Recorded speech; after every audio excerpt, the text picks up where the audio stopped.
You ever stop and wonder, what's heaven really like? Or maybe you've heard stories about hell, and it's left you with more questions than answers. Let's dive in, straight from the Bible, and talk about what these places are, why they matter, and what it all means for you and me. First, heaven. Most people picture clouds, harps, and people floating around. But the Bible's description is so much better. Heaven is God's home, the place where everything is as it should be. There's no pain, no tears, no goodbyes. In Revelation 21, it says God will wipe every tear from our eyes.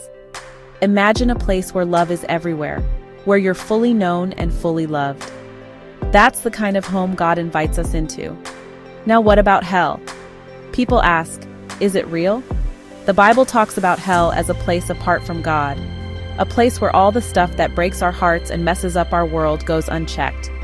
It's not about fire and pitchforks, it's about being cut off from the source of life and hope. Jesus warned about hell not to scare us, but to show us just how much we need him. So, the big question, how do I get to heaven?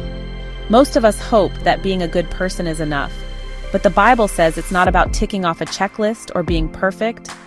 In Ephesians 2:8-9, it says, "For it is by grace you have been saved, through faith, and this is not from yourselves, it is the gift of God, not by works, so that no one can boast." Translation?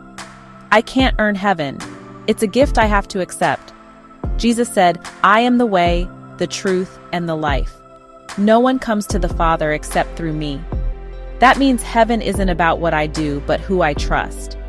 It's about saying yes to Jesus, believing he died for my mistakes, and inviting him into my life. Heaven and hell are real, but the story doesn't end there. God's biggest desire is to welcome me and you into his family. It's not about fear, it's about love. It's about hope that goes beyond this life. So here's my challenge.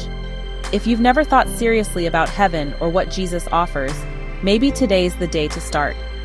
Ask, seek, knock. God promises to answer. Heaven is a gift and the door's open. All you have to do is walk through.